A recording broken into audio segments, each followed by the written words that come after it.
నమస్తే శ్రవంతి గారు. నమస్తే అమ్మా. శ్రవంతి గారు, ప్రతి నెల సంకటహార చతుర్థి, సంకటహార చతుర్దశి చేసుకుంటూ ఉంటాం కదా. దీనికి ప్రత్యేకంగా పూజా విధానం ఏదైనా ఉందా? అది మా ప్రేక్షకుల కోసం సూచించగలరా? తప్పకుండా చెప్తాను.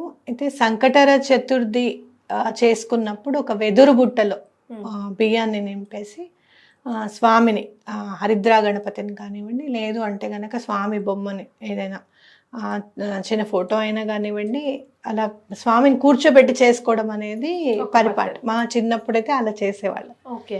అంటే నేను కాలేజ్ డేస్లో ఉన్నప్పుడు బాగా ప్రాశస్త్యం, సంకటహర చతుర్థి చేసుకుంటే చాలా మంచిదిట, ప్రతి నెల చేసుకుంటే చాలా మంచిదిట అని చెప్పి. ఏమవుతుందో అంటే మీకేం చెప్పేవారు? లేకపోతే ఇది మన ఇప్పుడు కాలేజ్ డేస్ లో మనం ఎందుకు చేస్తాం? మంచి చదువుకోవాలి, అనుకున్న మన టార్గెట్ రీచ్ అవ్వాలి అని చెప్పేసి.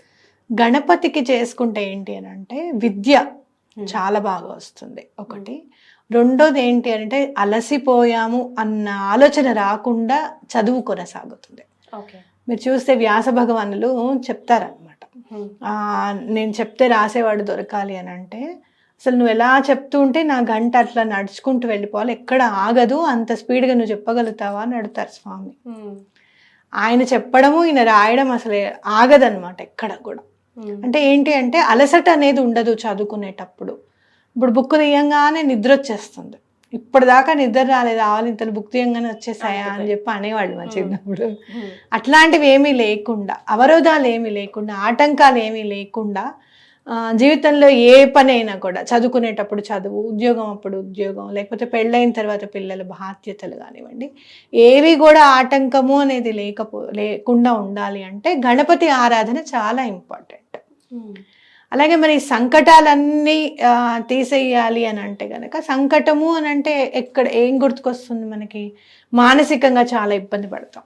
ఆర్థిక ఇబ్బంది అయినా, పిల్లల మాట వినకపోయినా, భర్త భార్య సరిగా లేకపోయినా మానసికంగా చాలా ఇబ్బంది పడుతూ ఉంటాం. మరి మానసికంగా అంటే దేనికి సంబంధించింది? చంద్రుడికి సంబంధించింది, అవునా కదా? చంద్రుడికి సంబంధించింది. కాబట్టి పౌర్ణమి తర్వాత వచ్చే చవితి దేనికి సంకేతం? మళ్ళీ అమావాస్యకి సంకేతం, అంటే న్యూ బిగినింగ్ కి సంకేతం.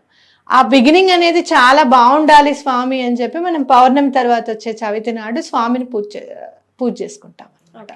అండ్ రిలేటెడ్ టు మూన్, అవునా? ఈ తిథులన్నీ సంబంధించిందంతా మళ్ళీ చంద్రుడికి సంబంధించినది.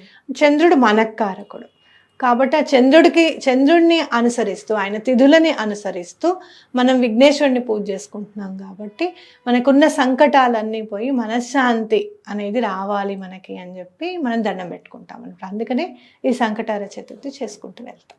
రైట్. సో మీరు చెప్పినట్టుగా వెదురు బుట్టలో బియ్యాన్ని పోసి కొంచెం పెసరపప్పు కొద్దిగా వేస్తాము, మరి ఉత్తి బియ్యం మీద స్వామిని కూర్చోబెట్టాము, కొద్దిగా పెసరపప్పు కూడా వేసి స్వామిని కూర్చోబెట్టి పూజ చేసుకుంటాం. అలా మాకు అలవాటు లేదండి, మా ఇంట్లో వాళ్ళు ఒప్పుకోరు, ఎక్కడి నుంచో అన్ని నేర్చుకుంటున్నావు, ఈ రోజుల్లో పూజ చేయడం కూడా పొరపాటే కొన్ని సందర్భాల్లో అంటుంటారండి. మిమ్మల్ని అడుగుతుంటారా అలాంటి క్వశ్చన్స్, డౌట్స్ కూడా? మీరు చెప్పే సమాధానం ఎలా ఉంటుందో? మనసులో కూర్చోబెట్టాను అనుకోమ్మా, వినాయకుడు ఉంటాడు కదా అసలు ఇంట్లో, మరి అవునా కదా? వినాయకుడు అయితే దేవుడి రూమ్ లో ఉన్నాడా? ఉన్నాడండి. ఆయన అక్కడే కూర్చున్నాడు, అదే ఊహించుకో, బియ్యంలోనే కూర్చున్నాడు అనేది ఊహించుకో చక్కగా. ఎటువంటి పరిస్థితుల్లోనూ స్వామికి మానసికమైన పూజ చేస్తే కూడా చాలా మంచిది. మీరు చూస్తే దత్తాత్రేయ స్వామి పూజలు కూడా మానస పూజ అని ఉంటుందన్నమాట. నువ్వు ఎక్కడన్నా ఉండు, స్వామికి అర్ఘ్యం ఇచ్చినట్టుగా షోడశోపచార పూజలన్నీ వచ్చేస్తాయి దాంట్లో మనసుతోనే. అలానే నువ్వు మనసుతోనే స్వామికి పూజ చేస్తానని అనుకో, అక్కడ కూర్చున్నప్పుడు గణపతి అష్టోత్తరం కానివ్వండి, లేదు అంటే ఈ సంకటహర చతుర్థి చేసినప్పుడు ఏంటనంటే ఎటువంటి పరిస్థితుల్లోనూ ఉపవాసం ఉండాలి, లేకపోతే అన్నం తినకుండా ఉండాలి. ఓకే. ఏదైనా టిఫిన్ డే అంతా. అలాగే సాయంత్రం పూట పూజ చేసుకోవాలి. సాయంత్రం పూట పూజ చేసుకున్నప్పుడు గణపతి ఆరాధన చేయడం, గణపతి తాళం చదువుకోవడం, షోడశోపచార పూజ చేయడం స్వామికి అక్కడ ఉన్నప్పుడే చేసుకోండి. ఇలాంటివన్నీ కొత్త ఆయన అయితే లేవో తెచ్చినట్టుగా కూడా ఉండదు.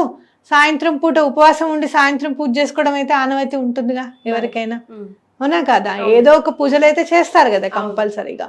కాబట్టి అది ఆనవాయితీ మిస్ అయినట్టు ఉండదు, అలా చేసుకోమని చెప్తాను అనమాట. అది స్వామివారు ఇష్టంగా మనం సమర్పించే నైవేద్యం ఏదండి? స్వామివారికి ఇష్టమైన, స్వామివారికి చాలా ఇష్టమైంది లడ్డు, అలాగే ఉండ్రాళ్ళు. మీరు చున్న బూందీ లడ్డు అని చేస్తాం, చిన్న చిన్న బూందీతో చేస్తాం లడ్డు. మోతిచూర్ మోతిచూర్ లడ్డునే. మోతిచూర్ లడ్డు చాలా ప్రాశస్తమైంది. మీరు ఎక్కడ నార్త్ వైపు చూస్తే మోతిచూర్ లడ్డు లేకుండా స్వామి పూజ ఉండదు అస్సలు.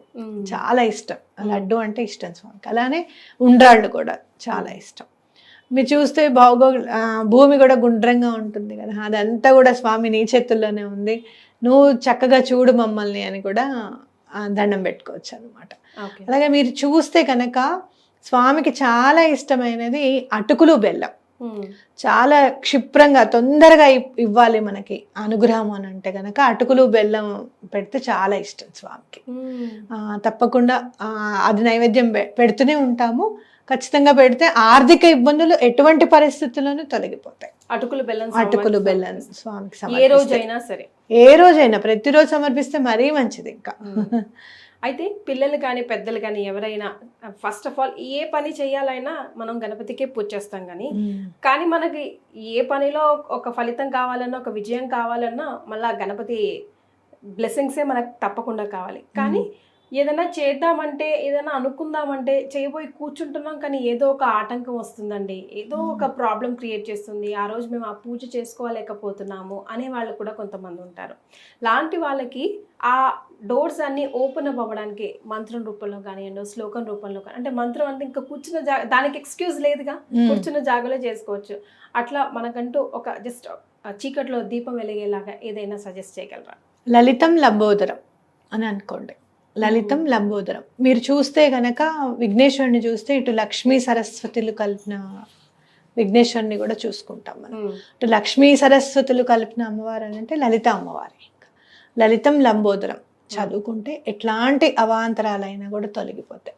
చాలామంది నాకు భయపడుతూ కాల్స్ చేస్తారు, ప్రెగ్నెన్సీ అండి, డెలివరీ ఎట్లా అవుతుందో అని భయంగా ఉంది చాలా అని చెప్తూ ఉంటారు అనమాట. ఏం పర్వాలేదు, మీరు లలితం లంబోదరం అని చదువుకోండి, ఆటోమేటిక్గా నార్మల్గా కానివ్వండి, లేదు అంటే కనుక సిజరిన్ కానివ్వండి, చక్కగా హెల్దీ బేబీ అనేది ఖచ్చితంగా పుడతారు అని చెప్పి నేను చెప్తాను అనమాట. లలితం లంబోదరం చాలా సందర్భాల్లో చాలా మందికి హెల్ప్ చేసింది. ఇలా పూజ చేయలేకపోతున్నాం అనే వాళ్ళ సంఖ్య చాలా మందికి ఉన్నది. అసలు మేము అనుకుంటామండి పూలు అవన్నీ తెచ్చుకుంటే నెక్స్ట్ డే ఏదో ఒకటి అవాంతరం వచ్చేస్తుంది. అసలు ఆ రోజు ఒక్కొక్కసారి ఎలా ఉంటుందంటే స్నానం కూడా చేయలేకపోయామండి, ఆ రోజు పూజ మాట పక్కకు పెట్టండి, ఆ టెన్షన్ అట్లా ఉంది మాకు అని చెప్పి చెప్తారు. నేనంటాను ముందే ఏం ప్రిపేర్ చేసుకోకండి, పూలు అనేవి ఎప్పుడు ఇంట్లో పెట్టుకుంటారు కదా, అలానే తెచ్చి పెట్టుకోండి 2 రోజుల ముందే. ఆ రోజు అప్పటికప్పుడు చేసుకోండి పూజ. ఇవాళ అనుకుంటున్నాను ఇక్కడ కూర్చొని చేసుకోండి. మనం ఇది చేద్దాం అది చేద్దాం అనుకున్నప్పుడు ఆ ప్లాన్లన్నీ పక్కకి వెళ్ళిపోతే అలా అని కాదు, అక్కడ కూర్చొని మీరు ఏం చేసుకోలేకపోతే కనీసం గణపతికి సంబంధించిన మీకు ఏమైనా చాలా అప్పుల బాధలు ఉన్నాయి, రుణహత్రు గణేశ స్తోత్రం అని ఉంటుంది, అది చదువుకోండి. చాలా గణపతిని చాలా మీరు ఇంప్రెస్ చేయాలనుకుంటున్నారు, ఆయన చాలా సంతోషంగా ఉంటే మీరు సంతోషంగా ఉంటారు. గణపతి తాళం అని ఉంటుంది, ఆ గణపతి తాళం చదివితే చాలా ఎనర్జీ వచ్చేస్తుంది మనకి. అంటే అస్సలు నిస్సత్తుగా ఉందండి లైఫ్లో, ఆలోచనల వల్ల కూడా మాకు చాలా నిరాశగా ఉంది అనుకున్నప్పుడు గణపతి తాళం చాలా బాగా పనిచేస్తుంది. అలా గణపతికి సంబంధించినవి చాలా ఉంటాయి. సంకటనాశన గణేశ స్తోత్రం అని ఉంటుంది, అది కూడా చదువుకుంటే చాలా బాగుంటుంది. ఒక్కొక్కటి మీరు చదువుతూ ఉంటే ఇది చదువుదాం అది చదువుదామని ఒక్కొక్క నెల మీరు ముందుకెళ్ళిపోతూ ఉంటారు. సంకటర చతుర్థి అప్పుడు మీ అంతటా మీకే అనుకోకుండా అది కనపడడం, అదే ఇది చాలా బాగుంది కదా చదువుకుందాం అనిపించడం కూడా జరుగుతుంది అనమాట. ప్రయత్నం చేయాలే కానీ దారిలో వారే వేస్తారు, అంతే కదా. అంతే. ధన్యవాదాలు.